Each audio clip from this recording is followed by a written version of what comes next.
My wife's phone buzzed with a message that said, "I can't wait to see you tonight." So I drove to the restaurant she was at, walked up to her table with another man, and said, "Don't worry, she'll be free to see you permanently after tonight." I wasn't snooping. I wasn't looking for trouble. I was just sitting on the couch, flipping through the channels, when my wife's phone lit up on the coffee table. At first, I didn't think anything of it. Her phone goes off all the time, work messages, group chats, random notifications. But something about this one caught my eye. It was short. Just one line. "I can't wait to see you tonight." That was it. No name, just a number. I stared at the screen for a second, my heart starting to pound. I told myself it could be anything. A coworker? A friend?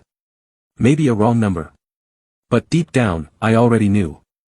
I reached for her phone, my hands feeling a little shaky. I hesitated. We had been married for 14 years. We had built a life together. I had never felt the need to check her messages before. But this was different. I swiped up. The phone was unlocked. I tapped the message. The conversation was short, but I didn't need much to figure out what was going on. "Same place as last time?" "Yeah, 7:30. I'll be waiting." My stomach dropped. I checked the time. 7:10 p.m. She had told me she was going to dinner with coworkers. Some team outing. Nothing unusual. She had even kissed me on the cheek before she left, smiling like everything was fine. Now I knew better. I sat there, frozen. My mind felt like it was moving in slow motion, trying to catch up with reality. This wasn't a mistake. It wasn't some innocent conversation. It was exactly what it looked like. She was meeting someone. Not for the first time. I took a deep breath. Then I stood up, grabbed my keys, and walked out the door. I don't remember much about the drive over. I wasn't angry, not yet. I wasn't even thinking. It was like my body was moving on autopilot. Like some part of me already knew what I was going to find, and I just needed to see it with my own eyes. Traffic was light. It was a Wednesday night. The streets of Chicago were lit up, restaurants and bars full of people going about their normal lives. For a second, I thought about turning back. What if I was wrong? What if this was some misunderstanding? But that text. "Same place as last time." There was no misunderstanding. I gripped the steering wheel tighter and kept driving. It wasn't hard to figure out where she was. We had our favorite spots, places we went to for date nights or special occasions. If she was meeting someone, it had to be somewhere she felt comfortable. And I was right. I pulled into the parking lot of a small Italian restaurant we used to go to all the time. It was one of those cozy places with warm lighting, soft music, and quiet booths in the back. I sat there for a minute, staring at the entrance. My pulse was pounding in my ears. My hands felt clammy. I took a slow breath, then got out of the car. The restaurant was busy but not packed. I walked in, scanning the tables. And then I saw her. She was sitting near the back, at a small table for two. Her back was to me, but I would recognize her anywhere. Across from her was a man. He was older than me, maybe in his late 40s. Well-dressed, with neatly combed hair and a confident smile. He was leaning forward, laughing at something she had just said. And her? She was glowing. Smiling. She looked happy. Like she hadn't just left home an hour ago. Like she hadn't kissed me goodbye like everything was normal. Something in me snapped. Not in an angry way. Not in a violent way. Just clarity. I wasn't going to yell. I wasn't going to make a scene. I wasn't going to be the guy people whisper about in a restaurant, watching his world fall apart. I walked straight to their table. She saw me before he did. Her smile vanished. Her face went pale. Her hands, resting on the table, started to tremble. The man turned, confused, glancing between us. He had no idea who I was. I looked him straight in the eye and said, "Don't worry, she'll be free to see you permanently after tonight." Silence. Her mouth opened, but nothing came out. She looked at me like she wanted to say something, like she wanted to explain. But what could she say? I didn't wait for an answer. I turned and walked out. I could hear her scrambling behind me, her chair scraping against the floor. But I didn't stop.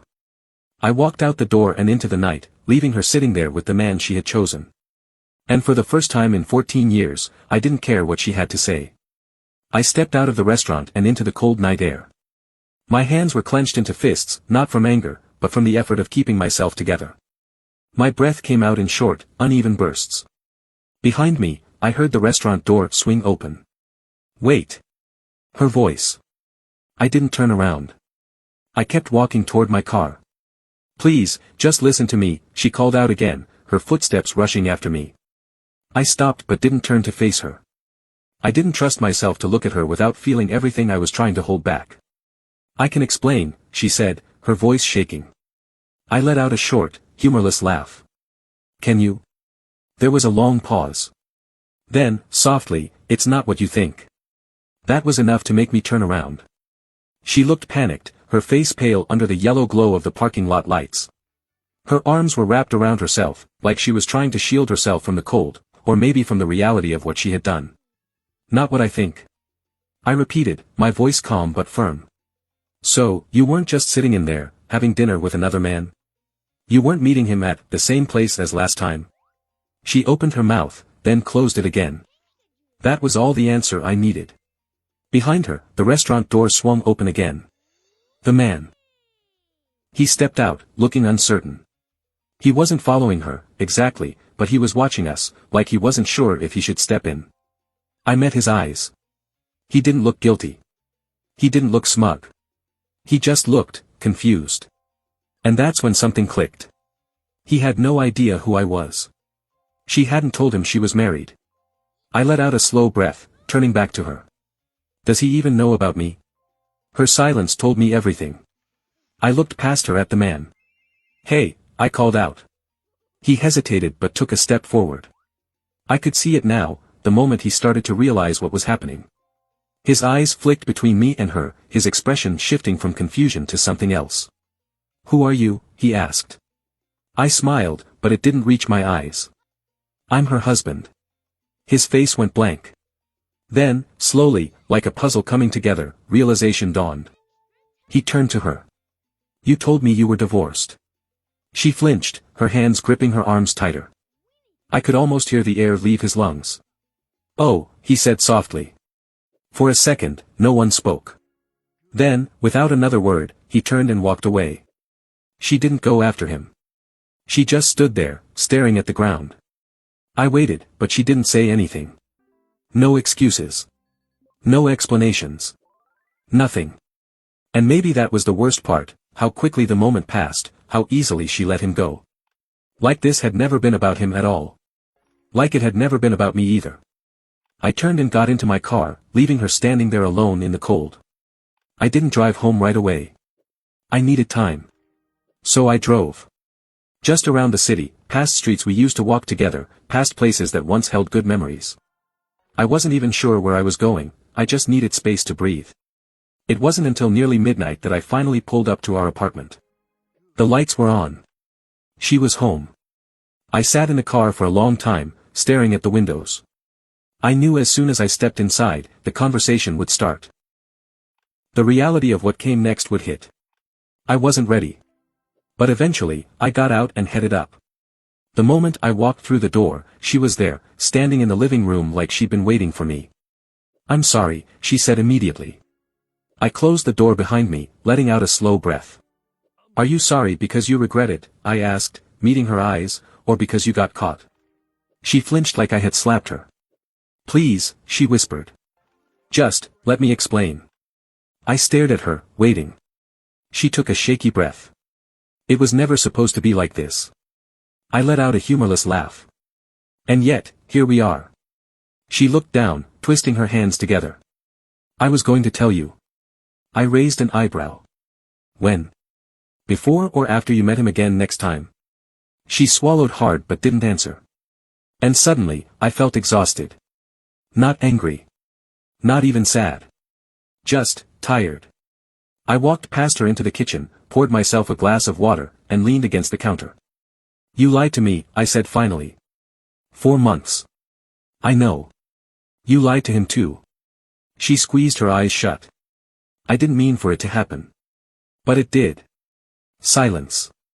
I stared at her, waiting for something, anything, that would make this make sense. But all she did was stand there, looking small, looking guilty, looking like someone I didn't recognize anymore. And I realized something. It didn't matter why she did it. The damage was already done. And no matter what she said next, nothing could take that back. The silence in our apartment was thick, stretching between us like a wall neither of us could cross. I stared at my water glass, watching the condensation bead along the sides, waiting for her to say something, anything, that would change what had already been done. But then, my phone vibrated on the counter. A message. I didn't recognize the number. But the second I read the first few words, my stomach twisted. I had no idea she was married. I swear. It was him. I glanced up at her. She was watching me, eyes wide, already knowing what had just happened. I don't want to get involved in whatever this is, his next message read. But I think you should know something. I exhaled slowly, unlocked my phone, and typed back. What? The response came almost instantly. She told me she was divorced. Said she was living alone. But that's not the worst part. My grip on the phone tightened. Then what is? Another pause. Then, I wasn't the only one. The air in the room felt thinner, my vision narrowing in on those words. I looked up at her, my pulse pounding in my ears. You should probably sit down for this, I said, my voice flat. She didn't move. Instead, her lips parted, her expression shifting from guilt to something else. A flicker of fear. What did he say? She whispered. I lifted my phone, turning the screen toward her so she could read it herself. Her reaction told me everything I needed to know. She didn't look confused. She didn't look surprised. She just looked caught. I let out a slow breath. So, how many? She swallowed hard. Don't lie, I cut in, my voice sharper than I intended. Not anymore. She squeezed her eyes shut, then, so softly I almost didn't hear it, 3. I felt my knees go weak. 3. 3 different men. 3 different times she made the choice to betray me. The world blurred around me for a second, everything I thought I knew about my wife crumbling right in front of me. I had spent the last few hours thinking she had made one terrible mistake, that maybe, there was something to salvage. But this? This was a pattern. This was who she was. I nodded slowly, gripping the counter to steady myself. And I was never supposed to find out, was I? Tears welled up in her eyes. But I didn't care what she had to say anymore. I pushed off the counter, grabbing my jacket. Where are you going? She asked, panic creeping into her voice. I didn't answer. I just walked out. I drove aimlessly for a while, my mind racing. I had spent 14 years with this woman. Built a life with her. Made memories, shared secrets, laughed, cried. I thought we were a team. I thought we were solid. And all that time, she had been living a separate life, one I knew nothing about. I pulled into a 24-hour diner, the neon lights buzzing in the dark. I didn't even plan to go inside, I just needed a place to park, a place to think. But then I saw something strange. A car. Not just any car. A silver sedan, parked at the far end of the lot. Something about it made my gut tighten. I recognized it. I had seen it before, but I couldn't place where. Then, as if the universe was determined to throw one more punch at me tonight, my phone buzzed again. A new message from the same unknown number. I think someone's following me. I don't know if it's related to this, but I thought you should know. I frowned, rereading the message. Then I looked at the sedan again. And then it hit me. I had seen it before. It had been parked near our apartment building before. I had noticed it a few times but never thought much of it. My stomach churned. Was it a coincidence? Was I just seeing things that weren't there? Or, was there someone else in this mess I didn't know about? I stared at the car for another long moment. The windows were tinted, too dark to see inside. But someone was in there. I could feel it.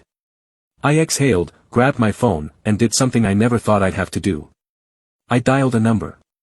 And when the voice on the other end answered, I said 4 words, I think I'm being watched. The line rang twice before a voice picked up. 911, what's your emergency? I hesitated. Was this an emergency? I didn't know. I didn't even know what I was looking at. But my gut told me something wasn't right, and after the night I'd had, I wasn't about to ignore it. There's a car that's been following me, I said finally. Or maybe not just me. I don't know. But it's been parked outside my apartment before, and now it's here, in the same lot as me. The dispatcher asked for the make and model, and I gave them what I could. They said they'd send someone to check it out. As I hung up, my phone buzzed again. Another message from the unknown number. I think they're outside my place now. I'm not going home. I stared at the screen, my pulse pounding. Something bigger was going on here. I sat in my car, eyes locked on the sedan. A minute passed. Then another. Then the driver's side door opened. A man stepped out. He was older, maybe late 40s, with short gray-streaked hair and a stiff posture. He wasn't dressed like someone waiting for a friend, he looked too put together, too deliberate. And then, to my utter shock, he turned in my direction. And smiled. It wasn't friendly.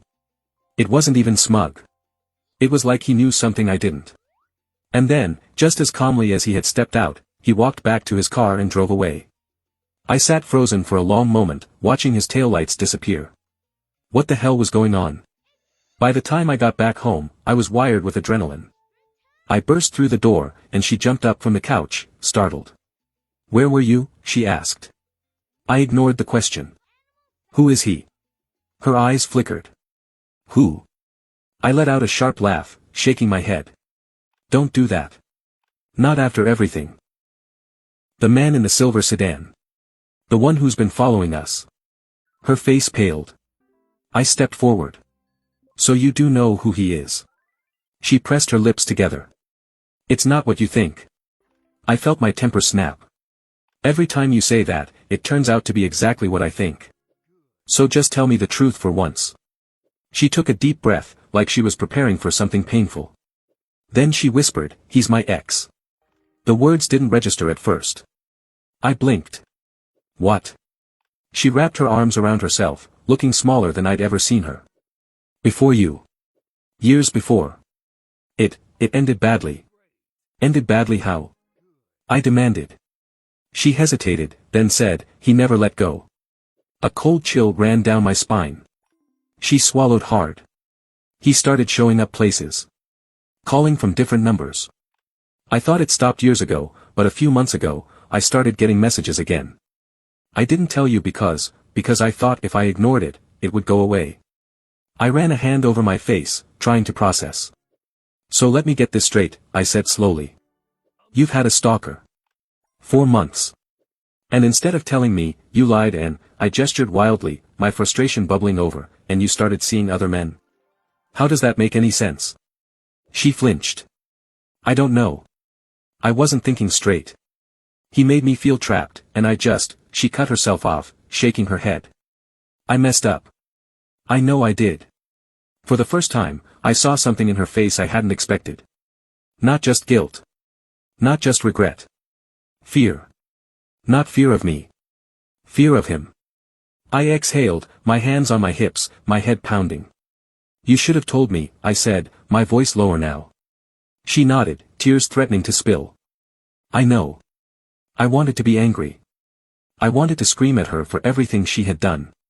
But I couldn't shake the image of that man. That smile. And suddenly, I realized something. "If you're scared of him," I said carefully, "why are you still here?" She sucked in a sharp breath. "You're waiting for him, aren't you?" I pressed. "You think he's going to come here?" She didn't deny it. A deep, sick feeling settled in my stomach. And then, as if on cue, there was a knock at the door. We both froze. The knock came again. Slow. Deliberate. Her eyes darted to me, wide with fear. I stepped forward, my pulse hammering. Then, just as I reached the door, my phone rang. The unknown number. I hesitated, then answered. A low voice spoke on the other end. "Open the door, or I will." My breath caught. I turned to her. She was shaking, tears slipping down her face. I had two choices. I could open the door. Face whatever was on the other side. Or I could end this right now. I clenched my jaw, staring at the handle. Then, without another word, I turned, and grabbed my wife's hand. "Let's go." She blinked. "What?" "We're leaving." Her breath hitched. And then, she nodded. Together, we turned and slipped out the back door, into the night, leaving behind the life we once knew. And behind us, the knocking turned into pounding. But we were already gone. It's been 6 months. The divorce was finalized quietly. No big fights, no drawn-out drama. We knew it was over. I moved to another city, somewhere quieter. Started over. She disappeared for a while. Changed her number, deleted her social media. I don't know where she is now, and I don't need to. The man in the silver sedan. The police got involved. Turns out he had a history, restraining orders, threats, things she never told me about. But I'm done looking back. I spent years thinking I had everything figured out. That love meant safety. That trust meant permanence. I was wrong. But I'm still here. And that's enough. And to the man who thought he could control her life, I hope he realizes, she was never his to keep.